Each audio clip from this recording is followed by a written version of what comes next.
prior to me putting down the bottle, very seldomly did I ever go on stage stone cold sober. I at least have a couple in me, if not more.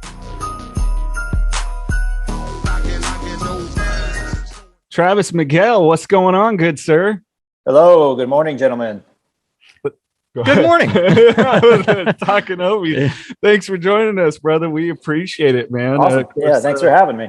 Yeah, Travis from Atreyu, band I've been a fan of a long time, been able to see live several times. But we're going to jump into some of your mental health and addiction struggles. But where are you at now with it? Like, we've had some long-term sobriety, right?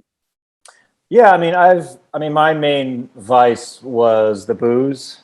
It was, better part of 20 years, it was a huge part of my life. But it's been over 7 years since I've last had a drink. So good for you. Congratulations. Yeah, thank you very much. Thank you. Yeah. That's awesome. So when you started to seek your sobriety, was it rehab? Was it groups, or was your path a little bit different, that you just found something else that worked for you? I think my path was a little, I don't want to say different, but I think when you say, I got sober or so-and-so got sober, I think most people kind of just assume that they went into some huge intense program, or they had like this, all these crazy therapy sessions and whatnot. But for me, it finally just clicked. Like, I can't keep doing this anymore. I'm dying. And, it had been a long time coming. I remember actually the first night I went like out, not being inebriated. Like, I met some friends at a bar, which probably wasn't the smartest thing to do, being, newly off the booze. But, my friends, I was kind of late to show up, and they had a drink, waiting for me. And I told them, I think I'm done. And, they were super supportive about it. They were like, it wasn't like, oh, come on, you can just have one drink, it'll be fine. It was almost like they were all kind of like, oh, thank God, like, dude, like, it's like I said, it's been a long time coming. So yeah, it just kind of clicked. I don't even know if I really hit a bottom, or if there was like any kind of specific event. It just finally, like I said, it clicked in my brain. Like, all right, the bar is closed. So you say a long time coming. Like, have you've been wanting to stop for a while and it just never happened, or you were just kind of sick and tired of being sick and tired type deal? All of the above. Yeah. I definitely had been wanting to stop for at least a number of years, but I just didn't have the balls to do it. Right. And I remember there'd be many times where I'd be, pouring myself a drink, and in my head I'd be like, I hate the fact that my brain is telling me that I need to do this. And every fiber of my being like doesn't want it. And so like that was when I stopped. Like, even that in and of itself was like a huge weight off my shoulders. Like, I don't have to keep fighting with myself, or making all these stupid promises like, okay, tonight for sure, tonight's the last night I'm going to drink. And then, obviously the next day, okay, tomorrow night, that's when I'll stop. Just playing stupid games with myself. It's exhausting. I've always said too, like, it's not a competition, like who drank more in their past or who did more drugs or anything like that. But I've always said celebrities, and especially musicians, because that literally, like, it almost kind of seems like that's in your job description when you're in a band. You know what I'm saying? Is like, for sure, you got to fucking party. So right. For Jason to get sober, or for like this guy from, Los Angeles who's in accounting to get sober, I'm not saying it's less difficult, but it might be less difficult for them because as for you, you have fans wanting to buy you a shot, wanting to buy you a beer. Mhm. For Jason and the random dude in accounting, they don't have fans and groupies that are just, shoving it down their throats. Hey, what are you saying? I had a good radio career. I had lots of groupies. You had groupie, It's not plural. You had groupie.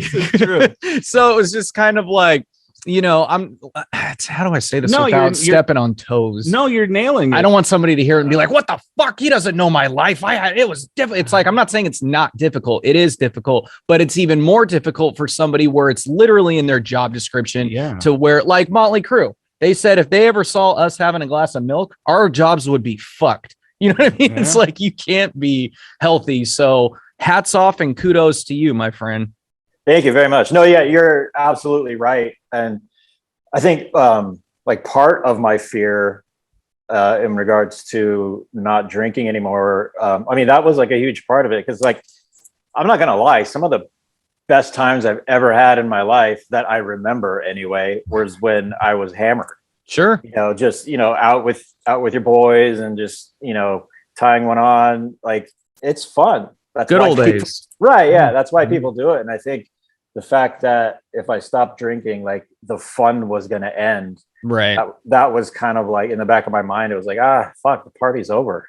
Which is a common misconception. Like life doesn't end when you're sober. You know what I'm saying? It's like, right.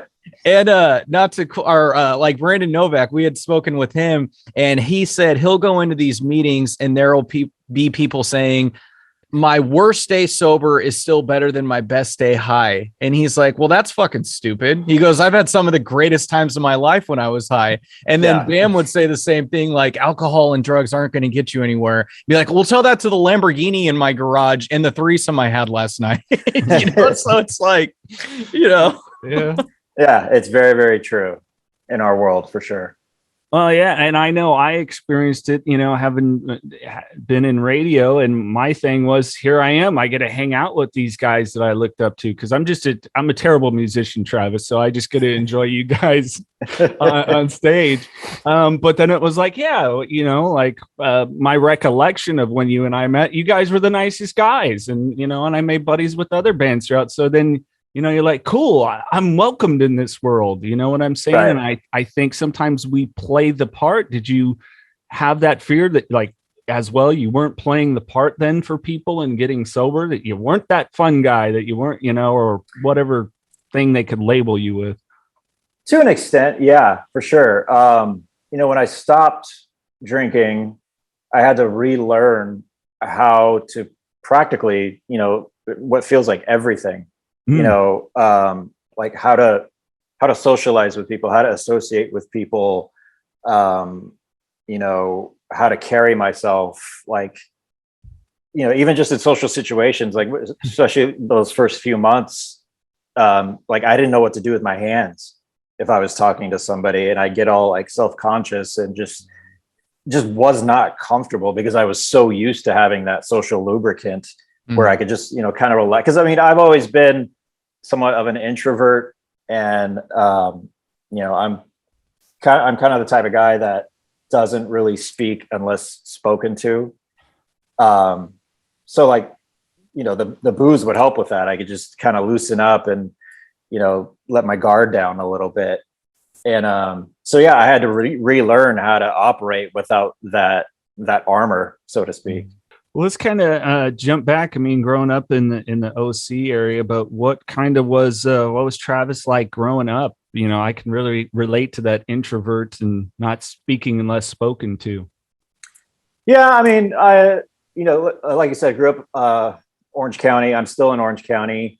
I come from a extremely loving and supportive family.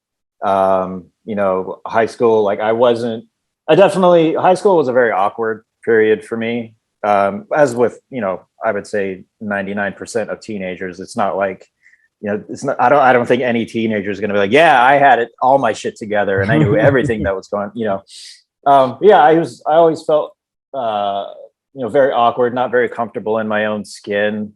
But it wasn't until years later that I realized that. It was just kind of like, I wasn't like an outcast or anything. I wasn't I wasn't one of the weird kids in the corner, but I sure shit wasn't prom king either, or, captain of the football team or anything like that. I had my core group of friends, and, I remember, I think it was 8th grade going into 9th grade. They told us, like, the next 4 years are going to be the best years of your life, so do as much as you can. And, and I remember by the time I was like a sophomore or a junior, I was like, if these are the best 4 years of my life, like, this sucks. Like, my life is shit if that's the case. Right. Like, this is as good as it's going to get. And I kind of wish I knew that going into high school, that, at the end of the day, high school, I mean, I don't want to put it out there, don't try, if there's any, if the youth is listening, but like, high school doesn't really mean shit for the most part. I mean, obviously you're going to want to do well, but like, they kind of drilled it into us like, oh my God, high school it's this huge thing that's going to be super detrimental to the rest of your life. And it really doesn't. It's not a big of a deal as they told us, or at least in that's how it panned out for me, Yeah. So yeah, I mean, I was, like a C average student, B average student, I didn't, there was no, as far as like addiction goes, there was no like traumatic event or anything that happened. It just kind of crept its way into my life. And, kind of touching on what we were talking about before, the touring world, like you said, every night I'm surrounded by booze, 9 times out of 10, I can see the bar from the stage, and it's all right there. And I could just, it's a strong possibility, or something that could happen. Like, I could, make a beeline for that bar and just start putting it back. But, that was, again, another thing I had to learn, was how to tour without diving into a bottle every night, how to perform on stage. Prior to me putting down the bottle, very seldomly did I ever go on stage stone cold sober. I at least have a couple in me, if not more, just to kind of, loosen up the nerves and get a little bit of that liquid courage. So, and I remember with my first show back, not being on the booze, it was in Europe at a festival, and I was in front of, I don't know, at least 5,000, 6,000 people. And I mean, I got through it, and I'm like, okay, that wasn't as bad as I thought it was going to be. I think I might be able to do this. Okay, cool. And that power of fear that we tell ourselves in our head so strongly. Yeah. Your brain will convince you of some of the dumbest, weirdest, like, most inaccurate shit. And my brain still does that to me to this day, and that's kind of like where the whole topic of like anxiety and depression can come into play. It's our brains, sometimes they're looking out for us, and sometimes they are just straight up fucking with us. You know what I mean? Yes, we do. Let me ask you this, Travis, before, cause your brain was, fucking with you before you played your sober show. Before you did that, was there any thought of, I might have to quit this band? I don't know if I'm gonna be able to do it. For the sake of my sobriety, I might have to quit because I don't know if I can perform sober. Good question. Not so much. I was gonna give it give it the college try. Sure. First, before I was gonna decide whether I was gonna bow out or not. Right. Because this is as ridiculous as it is. And, I sometimes kind of have to pinch myself. Like, I get to do this for a living, and I've been doing it for, over 2 decades now. Mm-hmm.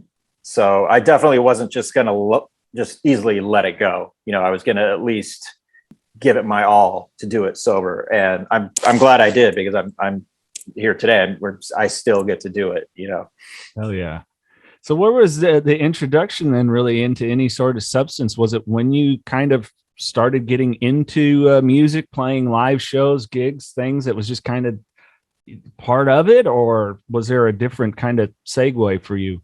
It kind of just happened. I would assume, like with most people, I think I got drunk maybe 2 or 3 times in high school, and I had my first hangover, and of course, puking all night into the toilet, swearing up and down, I'm never drinking again. I don't get how anybody can do this. And obviously it didn't pan out like that. But, and then you get into college, and then, then you can finally get into bars, and then, you kind of notice you might be drinking a little bit more than you were a few years ago. And then it slowly but surely over the years, it just became becoming more and more a part of my life, because, like we were talking about before, it's part of this culture that we're in, alcohol, we get it for free every night. We do these festivals that are sponsored by all these alcohol companies, and it's I mean, for me, it's like literally everywhere.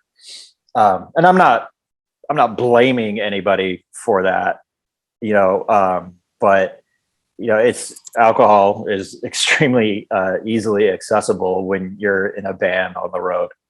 So when did music come into play for you? When I was relatively young. I come from a very like a music loving family. My parents, for them, it was a lot of the stuff of their day. My dad was in, like the Doors, Cream, Clapton, stuff like that. Love it. And which is kind of funny because he was born and raised on Kauai. And so it's kind of hard, things arrive in Hawaii much later than they do, in the States. So I'm always kind of curious as to how he actually got those records in the middle of the Pacific Ocean. And my mom, she was part of the whole Beatlemania thing. She brags that she actually saw Elvis when she was young. And my sister, I have an older half sister, and she was a teenager in the 80s. And our bedrooms were pretty much like right next to each other. So I'd be hearing, like Depeche Mode, Culture Club, Duran Duran, Yaz, and like Ecstasy, and maybe even like the Smiths and stuff like that. So I have like a soft spot for that kind of stuff too. But I remember just watching, I think I might have been like 10 or 11, 12, around that age. I saw the video for Metallica's One. And I didn't know anything about what metal was. I just thought, because at the time, what was considered metal was, anything I knew about music, I pretty much discovered from MTV. So in terms of metal, it was like all the W bands, like the White Snakes, the Warrants, the Wingers, right. Their videos, super colorful, all like playing up to the camera. And they, for whatever reason, they always had these big swooping shots of the band on this gigantic stage playing to no one. You know what I mean? Makes but then me think of Poison. Exactly. With their hair blowing in the fan, blowing kisses at the camera. Exactly. And then I saw that video for Metallica, and it's the polar opposite of all that. It's black and white. It's not exactly, the happiest song on earth. And intertwined is this movie about World War I called Johnny Got His Gun. And, it was the first time I had heard like double kick. I mean, there's a blatant shot of Lars's legs, during that double kick part. First time I had ever heard like palm muting on a guitar, and hearing that Hetfield snarl, I was like, wow, what is this? Like, I don't know what it is, but I like it. And that's kind of the spark that ignited the flame, so to speak. That's badass. As a guy that, I can rate my brother, he was very much the hair metal, but he, kind of the only one I gravitated to really was Motley Crue, because there's something more dangerous there. But when Metallica and then Megadeth was there, and then Motorhead, so between James Hetfield's and Jimmy's voice, it was like, oh, there's some different shit going on here. I'm into this. Yeah, exactly. Yeah, like I discovered Metallica, and then through that, obviously you discover of bands who are kind of in the same cut from the same cloth. So like you said, like the big four, Slayer, Anthrax, Megadeth, and then it just kind of got heavier from there. I still am really into like Sepultura, and and then from there I discovered punk, and then hardcore, and then, but also too, like I guess I'll call it like my sponge era was in the 90s, where I was just like soaking up everything. In the 90s, it was if you think about it, it was a very eclectic decade, like even just like that kind of like Lollapalooza attitude of, everybody's invited. Like it's cool to like this style of music, but it's also cool to like this style of music. So I listened even at a young age. I gave everything a chance, music wise. When did you first start picking up an instrument? Was it guitar first and only, or was there anything else? I picked up guitar, about the same age, or maybe a little bit after. That after I had seen that Metallica video. I had my sister was dating a guy who played in like punk bands and stuff, and every once in a while she'd drag me along to their rehearsals, and I just remember being amazed as to how loud it is, and it kind of like, it almost like scared me because it was so loud. But of course, when you're that age, the things that scare you also fascinate you. Yeah. So yeah, I eventually picked up, or I started getting guitar lessons. Typical. Here's an E chord. This is how you play an A chord, and this is a guitar pick, and you hold it like this. And I really just took to it. And I remember, okay, I like the guitar. Maybe I want to try something else. So I think it was sixth grade. I played trumpet. A few weeks go by, I'm like, this sucks. I'm gonna stick with guitar. And I've been playing ever since. That speaking of my parents, they put me on piano when I was younger, and I thought that was such a lame instrument. And that is my biggest regret in the world, is not learning piano. There is no quicker way to get a woman's top off than to go in and just go on the piano. You know what I'm saying? But when you're a kid, it's like, I was obsessed with Guns N' Roses. I still am. So if I'm not looking like Slash or Duff McKagan, then it's just, I don't want to do this. It's fucking lame, bro. I don't fucking care. But piano, it's like, damn it. My nephew, he was playing piano. I'm like, bro, trust me. Learn piano, master piano. Just trust me. Like, if it's anything you take from your uncle, master that shit. I don't tell him this word for you. Will be swimming in women if that were the case. But what are you gonna do? Right. No, yeah, I'm kind of the same way. I wish I would. Now that I'm obviously much older, I kind of wish that I would have at least given a crack at any instrument that came my way, whether it was trumpet or I remember I initially really wanted to play drums. Just because there's something very appealing about just bashing away at something fucking loud and all over the place. Yeah, exactly. But drums are expensive. Again, they're obviously extremely loud, and we just didn't have the room in the house that I grew up with. And guitars are much cheaper. You can carry them with you everywhere you go. And it was just kind of just out of convenience, but yeah, looking back on it, I kind of wish I had tried different instruments, whether it was piano or anything really, because when you're that young, you do just soak everything up so much quicker and easier. And whereas now, if I were to try to play anything on a piano, it would seem so foreign to me, because I'm past that age of like, I think there really is truth to the saying, you can't teach an old dog new tricks. Yeah. You can, it just takes them a little longer.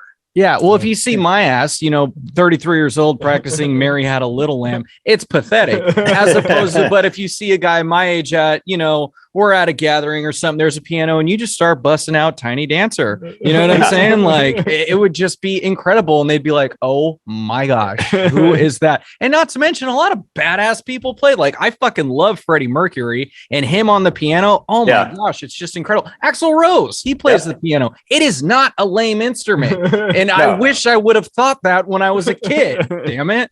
But like people like Metallica and Guns N' Roses fucked that up for me because I didn't see any pianos till later. Pianos came later with like Estranged and stuff like that with Guns N' Roses. So it wasn't till later. Yeah, but there's always room for some piano somewhere. Sure, absolutely. So we're rolling with guitar. I mean, you're in Orange County where, I mean, so much great music came out of there, especially, when I think of it, I think of punk and ska and stuff in that genre, which I'm sure was going on around you at that time. But when is it that you decide, hey, I'm going to get into a band? In high school, I really wanted to be in a band. I didn't necessarily, I mean, I wasn't, aiming for superstardom or anything like that. I just wanted to like plug in and play and be loud. And I remember if I could just play one show, at the Showcase Theater out in Corona or wherever, I can die happy. So like high school, I'd, hook up with a few people here and there, nothing would obviously like most high school bands, they don't really ever amount to anything. And, just playing around. And then I ended up working at Hot Topic. I worked there too. hey, alumni. Yes, sir. And I had met our Atreyu's former singer, Alex. Yeah. And we hit it off really well. And he knew that I played guitar. And he said, and I had already heard of Atreyu just because I was aware of the Orange County hardcore scene. And so, he's like, we're looking for a guitar player. We practice on Sundays. If you want to, he gave me a CD of Atreyu's very, very, very first EP. And he said, we learned this song, and this one. Just come by on Sunday and we'll jam. I'm like, okay, cool. Sunday rolls around. We jam. Like these, I'm coming in as a complete stranger. I don't know any of them. Mm-hmm. And we jam and, we hit it off really well. And they were like, okay, well, I guess we'll see you next Sunday. And I'm like, I guess I'm in the band. Okay, cool. And see you later, Hot Topic. No, that didn't come till much later. But and then we just started playing more and more shows in and around Orange County. I remember our first show in Las Vegas. It was like mind blowing to us to be that far away from home, which is not really all that far. It's like 4 hours away from Orange County, obviously. But to us, I mean, that was a huge deal. Like, oh my God, we're not even in California and we're playing the show. This is awesome. And then Victory Records came knocking, signed a deal with them. At the time, I was kind of apprehensive about actually, carrying on with the band because, I was about to finish college. I went to Cal State Fullerton for communications. And I had about a semester left, and it came down to I either have to go this route or I have to go this route, and clock's ticking, and I got to decide pretty soon. I was extremely torn. I didn't know what to do. Like, should I do the sensible thing and finish school, attempt to do the 9-to-5 thing, or whatever however that pans out, or should I go after this thing that is so ridiculously unlikely to happen? Because even at a younger age, I knew quote unquote making it in music, whatever that means, chances are pretty slim. Not that I didn't have any faith in the band, but it was just cool shit like that doesn't happen to me. Right. So why would I assume that this is any different? But and I talked to my parents, and I was pretty convinced that they were going to try to steer me to go down the more sensible path, but they kind of like threw me for a loop, and they were like, go out on tour, go record this album. If it doesn't pan out, who cares? Like, at least you tried, and you probably you can always go back to school. Exactly. Yeah. And at least you can have some fun doing something. It's like that whole, like, well, high school is the best 4 years of your life. Like, yeah, I think even my parents were like, no, like, these are going to be the best years of your life. Oh, yeah. So go do that. And I remember taking my last final, which I'm pretty sure I failed miserably, and went straight from the classroom to our tour van and hopped in and haven't looked back. Right on. Now, when you got into Atreyu, had they already changed the name? Wasn't the original name like Retribution or? Yeah, it was Retribution. Okay. But Retribution was more of kind of like a street punk type of vibe. And then they kind of started to lean more toward the like metallic hardcore, metalcore, if you will. And that's when Retribution kind of morphed into Atreyu. And then I think that was like 99. And then I joined around 2001. So the band, when I joined, the band was very much still in its infancy. Yeah. You know, but yeah, I mean, the fact that we're still here, old men, you know, the fact that Atreyu still exists is, you know, like I said, I have to kind of remind myself, fuck, like, I've been doing this for over 20 years now. And most of the bands that we came up with in our little scene have been gone for well over a decade, if not longer. So, we're just going to take this and ride it till the wheels fall off, I guess. And now, sorry to cut you off real quick, but now it's probably pretty dope that you see your shirts in Hot Topic now. Right. Yeah. It's fucking dope. It's the full circle moment.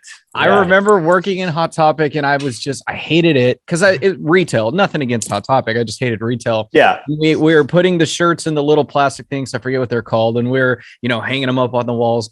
And I remember looking at the shirts, and I'm like, these motherfuckers are just living their life, doing their thing. And I'm over here selling their damn shirts for a living. Like, fuck. You know what I mean? So good for you. Because I was thinking about what I would tell a young Travis if he were to come up to me and say, dude, I have one more semester left. Do I do this? I'm like, dude, you have the rest of your life to work a 9 to 5 and be fucking miserable. You know what I'm saying? Right. Like, or you could take this opportunity that not a lot of people get, go make an album, go get a signing from a label, and just see what happens. And if it doesn't work out, then you come back. Right. So I'm glad you did what you did, and as I'm sure as you are too, because now here we are. Yeah, there's definitely times where I kind of have that what if. Sure. What if I had not carried on with the band, or where would I be now? Would I be, would I have a life similar to what I have now, or would it be drastically different? Would I be somewhere else? Sometimes I lie at bed at night thinking about stuff like that, because the hamster in the wheel in my brain just keeps going and going and going. I'm like, oh my God. Our anxiety gets us thinking weird shit all the time. Exactly. Exactly. Yeah, no, it's interesting. I'm bringing up Victory Records. What a great label to sign with, because I remember we would get the merch catalogs like at the station, where it's like, okay, we got promotional stuff going on. All right, Atreyu sweatshirts. Right. Yeah. I mean, Vic, when we were initially sending out, we did a EP called Fractures in the Facade of Her Porcelain Beauty, and we sent that EP out to pretty much everybody but Victory, because Victory was so just not on our radar, because that's that's like the mecca of for bands like us. Yeah. And somehow through whatever avenues, somebody at Victory got it and then hit us up and said, would you like to sign? And, for us, that was like winning the lottery. I mean, granted, we were all extremely young and naive back then, because we, fast forward a few years later, we had our problems with Victory, as have many bands. Sure. But yeah, I mean, the music industry is never smooth sailing for the most, there's always hiccups and bumps that you're going to hit in the road. But all in all, I mean, we've pretty much come out unscathed. We're all still alive, but that's a plus, obviously. A few member changes here and there, but yeah, the train keeps rolling. Awesome. What was your thoughts and just kind of the feeling in the band really when first big single, I had the Right Side of the Bed hits, and I mean that thing was huge. It, I believe #1 alternative, and what was that vibe for you guys then? It's like, oh shit, this thing could happen. This can get big. It was exactly that. It was, wow, like people like us. Yeah, I mean, it was for us, it was a very slow and organic momentum that we had, because we kind of broke just right before the advent of the internet. The internet was obviously around, but as far as like digital streaming, like obviously was not a thing. People still bought physical copies of records. So it was, we weren't like, we didn't get big off of, TikTok or, or even MySpace. Like we even predate MySpace. Yeah. That's how old we are. So yeah, it was a very slow and steady and organic rise for us. But yeah, it just it was just one thing led to another, and we capitalized on every opportunity that we could. And, it was a lot of hard work too, I mean, spending months and months on the road, like that'll take its toll on anyone, like whether you've been doing this for like a year or two, or you've been doing this for 20, 30, 40 years, being out on tour, it definitely puts a strain on you mentally, emotionally, and physically. There's no escaping it. There's no real cutting corners, or there's no avoiding that. We just kind of put our head down, grind it away, and the benefits kind of speak for themselves, really. When did the anxiety and depression that you really started to recognize that hit you? Was this stuff that started manifesting teenage years, or was it really the stress of the road? Because I think you hit a really good point that people don't realize. They think it's all good and exciting. Well, some days it's you're going to sleep in a bus and it's in a different town, and you become very disconnected from your loved ones. And then you're sharing with us vulnerably that, okay, I want to connect with people, but I'm an introvert. I don't know how, but a drink in my hand or 20, and then I'll, and so you're kind of you're disorientated the whole time. As far as like the anxiety and the depression, it runs in my family on my mom's side. My mom always kind of likes to joke, like, you did, when it comes to mental health, you did not win the genetic lottery, and I'm sorry. But yeah, I mean, I've always been sensitive, even when I was a little kid. I would, my mom and dad would make fun of me because I'd worry about everything, and I still do that to this day. Like, I worry irrationally about stuff that I have zero control over, and I don't know how to not worry about it, or it always kind of lives rent free in my mind. Mm-hmm. And I've come to accept the fact that I'm probably going to be dealing with this for the rest of my life, and that's fine. Life has its struggles. There's no getting around that. Nobody's on top all the time. There's ebb and flow. There's peaks and valleys, So I kind of lived with it my whole life. Sometimes it subsides for, months to years. And there's been weeks where I just cannot escape it. I can't get out of this funk, Luckily, in this day and age, the subject of mental health isn't as, I don't want to say stigmatized, but it's definitely people have more, I guess, license to talk about it, or the world is a safer space in terms of that, as far as like being able to talk about it. Whereas, people who suffer from mental illness or depression or anxiety, I would assume that I think most people, they don't want to talk about it. Sure. Because they don't, if it's a subject of conversation, now there's all this light being shed on it, and now we have to like analyze it all.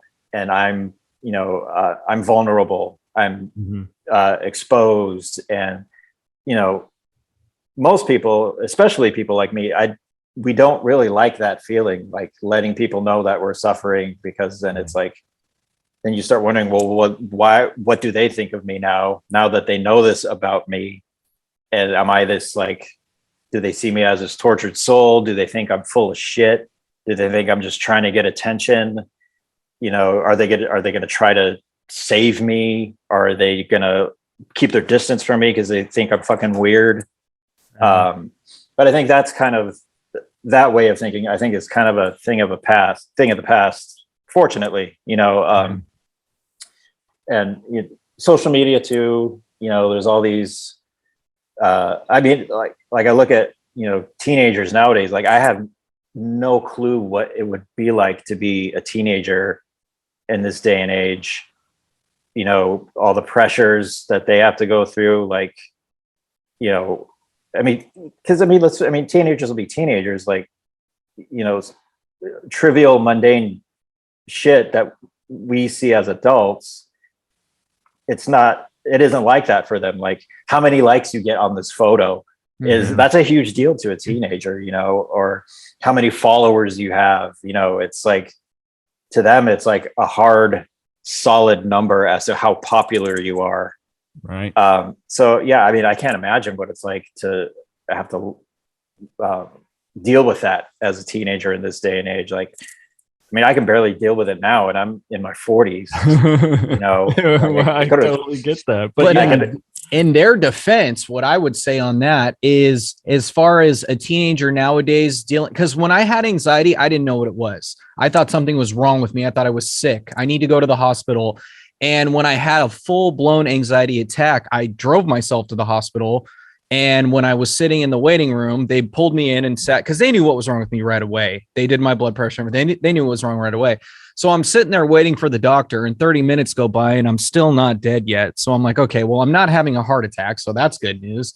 And it was just an anxiety attack. So going back to the teenager thing, I feel like social media aside, which is huge in itself, and I totally get what you're saying, but social media aside, it's like, if you have anxiety or you're depressed, it's okay now. It's cool to talk about it. It's good. Right. But when I had it back then, I told nobody, not because I was ashamed of it, just because I didn't think anyone can relate to it. It's like, hey, do you ever have a tough time breathing? You ever feel like fucking elephants on your chest? No. Oh yeah, no, me either. You know what I mean? But of course I did. Yeah. But so like, you have people like Dak Prescott, Ben Simmons of the NBA, like they're all very big in mental health, and they're very cool to like. I mean, not me. I fucking hate the Cowboys, but you get what I'm saying. So it's just like, so that is a plus that teenagers have nowadays. But I get what you're saying. Like, the women have to be as pretty as this girl on TikTok or as pretty as this Instagram influencer. So I totally get that. And there is a tremendous amount of pressure.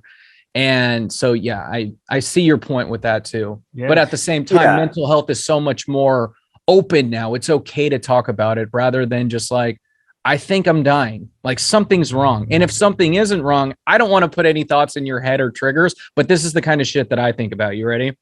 Right. Exactly. I don't know if I'm having a heart attack. This is just an anxiety attack.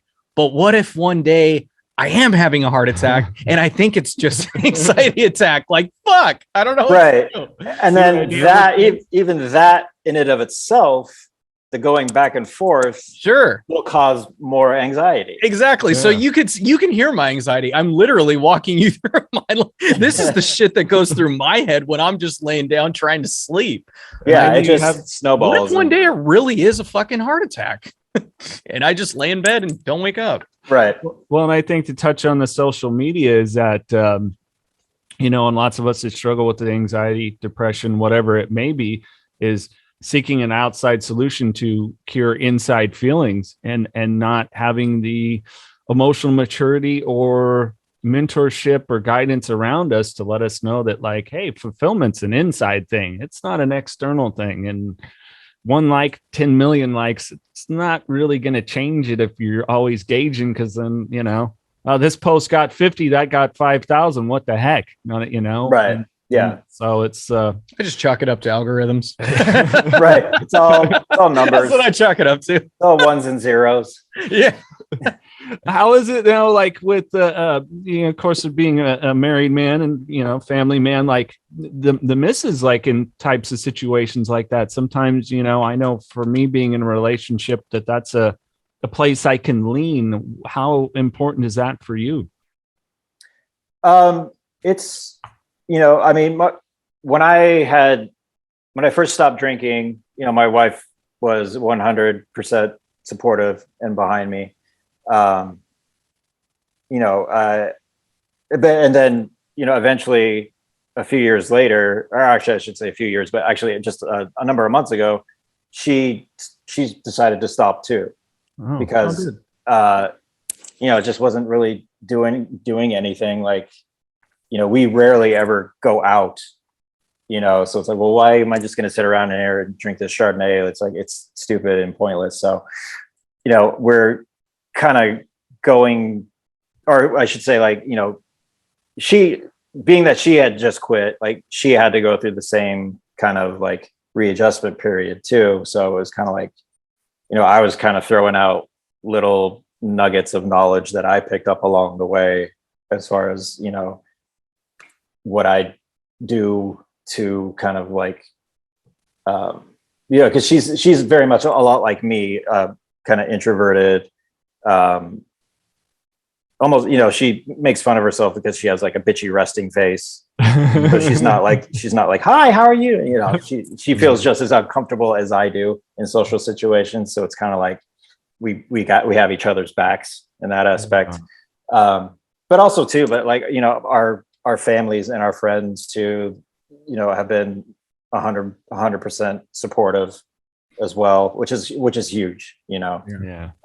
Because, some people, or I would assume most people, when they're trying to go through that transition, you can't just do it. I mean, you have the only person that's going to do it is you, but you do need that support. Yep. Whether it's somebody, cheering you on, or,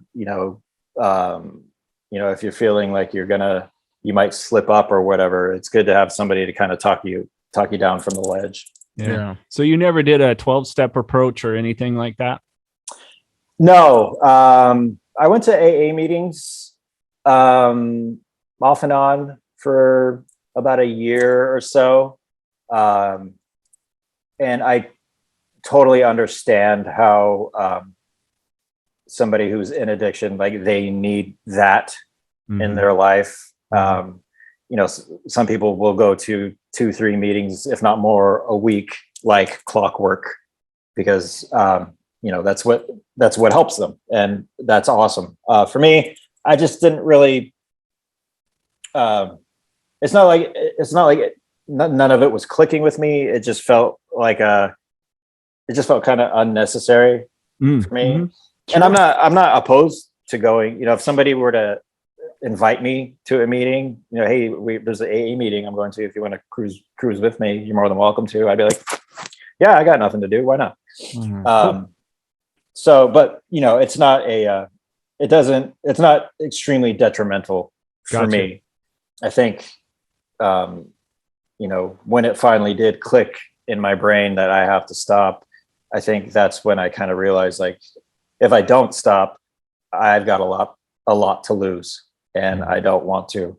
And the fear of losing what I have, I think, is enough to keep me on the straight and narrow. Yeah. Well, and I think you said it there. You have a support system and everything else in place, and that's a lot of what I'm a meeting guy. I'm maybe one a week, on average, one a week, maybe a little less.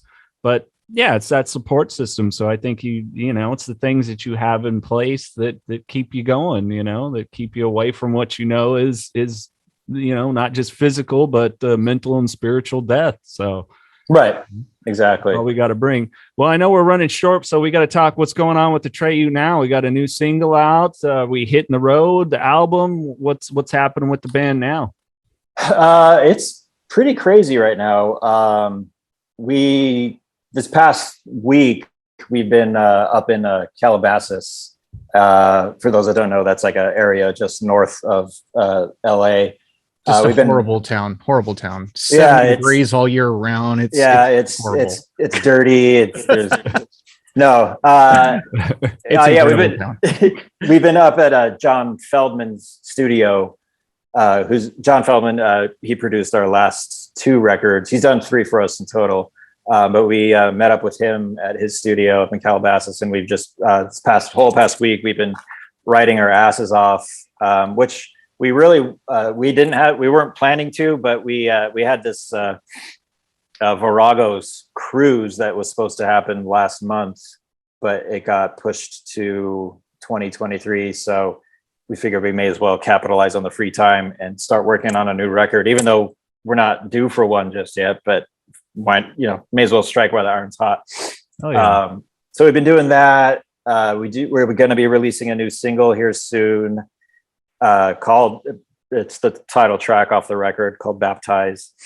And we'll be hitting the road mid-May with Nothing More, Asking Alexandria, and Ava Under Fire. Yeah, we interviewed Amanda Leiberg, lead singer. Nice. Her family lineage of addiction. Yeah. Cool. Nice. So that'll keep us busy up until mid-June. And summer, we don't have much planned. I think if anything, we'll probably be writing again. And then hopefully fall, if everything goes right, we'll be possibly going over to Europe. Right on. For the first time since 2019, I think 2018. So yeah, we're long overdue for a trip overseas. So we are not bored. Right on. Well, hopefully if you're up in our area, we'll be able to come see you play. Absolutely. All right. Well, Travis, man, we appreciate this so much. We like to jump into some random questions before we leave you kind of with the final words of encouragement, so to speak. Mikey, you want to go first? Sure. Travis, if you could have dinner with anybody in the entire world, living or dead, who would it be? Tom Waits. Really? Tom Waits. I've always just been a fan of his weirdness.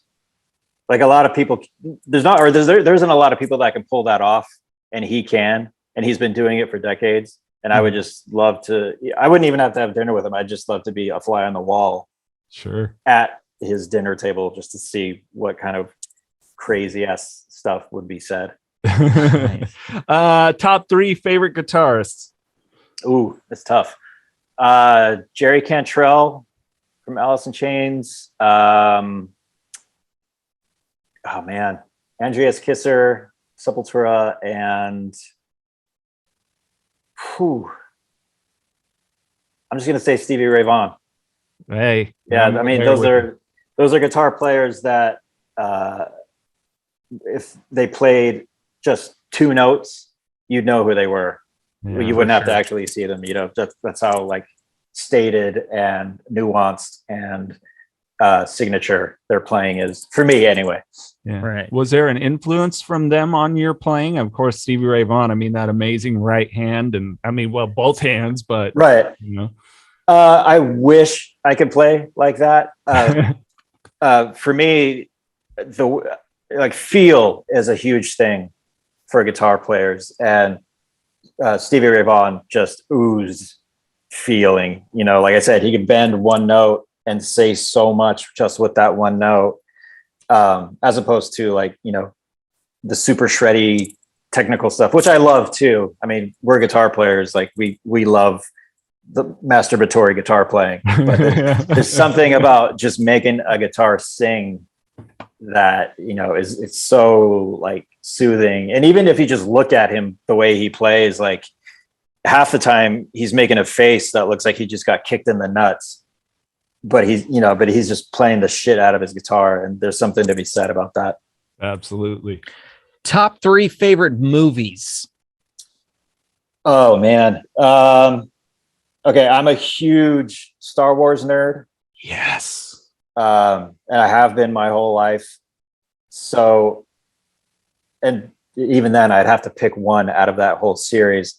So I'm gonna go with The Empire Strikes Back, The Godfather, Nice. Now we're speaking the language. and there was a movie that came out in 1999 called Ravenous. It's kind of like a horror comedy movie. It's with Robert Carlyle and Guy Pearce. It was a flop at the box office, but it has kind of more over the years. It's developed a kind of a cult following, and I've just always loved that movie. Nice. Right on. Travis, it's okay. I'm a Star Wars geek. I'm a grown man, and luckily my girlfriend's all about it. I got 2 bookshelves full of Star Wars Legos. It's my thing. I applaud you. Yeah, a buddy of mine just got me the I think it's like the Black Series, like Boba Fett helmet, and like the little visor thing pops down. Oh, I saw that on your Instagram. Yeah, I was so stoked and like just all giddy when I brought it home. And of course I had it. Like I was wearing it like all day. I have no idea what you guys are talking about. I would do the same thing. But yeah, no, I got like all the heads, like the helmets of the Boba Fett and the Darth Vader and space. Anyways, people don't give a shit about that. They want to know more about you. If they were to make a movie about your life, or let's say the band Atreyu, pretty cool story in there. So much we didn't get a touch on because we only got an hour. But who would you like to play you in the movie? Oh man, that's tough too. Well, I mean, the go-to answer for every dude is Brad Pitt. He is a fantastic actor, obviously, but I would go with probably Michael Shannon. Oh. I've just been a huge, like, I forgot what the movie was where I first saw him, but I think it might have been the Runaways movie. But yeah, ever since I saw that, I will watch anything that he's in. I could see playing you if they cut their hair. Mark Ruffalo. If he cut his hair, I could see that. I'll take that. I was thinking Oscar Isaacs. Give you a Star Wars connection. I'll take that as well. Mikey, you got one more? Yes. Let's do one more. If you can pick any superpower, what would it be? Man, flight would be cool, obviously, or like teleportation or mind reading or like super strength. But like, if I could, I would have the power to just point at somebody and give them explosive diarrhea right there on the spot. It's so funny you said that, because Jason had a similar one and I thought you were going towards Jason's route and then took a very hard left turn. Jason wanted to be able to point at people and heal them. You took a pretty hard left turn with the diarrhea, but I like that. It's because it's like you're very rude. Enjoy your diarrhea. Exactly. Like somebody pisses you off or is doing something stupid or terrible. Like you have diarrhea right now. You're not like hurting them. Sure. No, of course. You're really ruining their day. Yeah. Right. Shit their pants in front of everybody. Exactly. Yeah. So I like it. I think that would come in handy, especially, like if somebody I thought cuts we were you going off. down a sweet path, like a nice gentle path, and then just bam, left turn. we gotta dirty it up a little bit. Just shit their pants. Well, you're a shit person. Here you go. Oh, Travis, man, that's the best. If we had awards for this podcast, best left turn, Travis and Miguel with the shit your pants super. You're welcome. How do I ask you now to leave us with words of encouragement after that one? Don't shit your pants, people. Words of encouragement. Or at least try to avoid it. Carry baby wipes.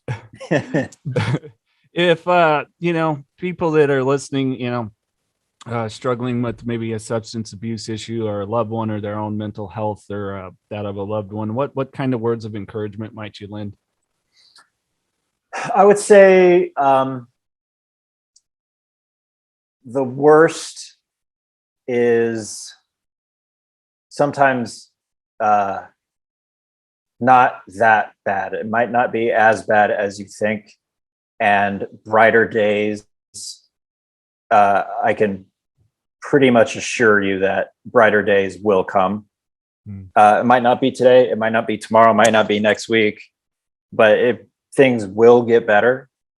Like I said before, life, it has its peaks and valleys, it has its ebb and flow, it has its push and pull, and we all go through it to some extent. And do what you can to get through the tough times, and do enjoy the good times when they come around, because neither one is there forever. They will always kind of go back and forth and trade places, and some might stay longer than others, and just kind of roll with the punches and enjoy it while you can, because we're not here for very long in the grand scheme of things. Absolutely. Yes, sir. Hey, Travis, thanks, man. This has been an honor and a pleasure. Oh, awesome. Thank you so much for having me.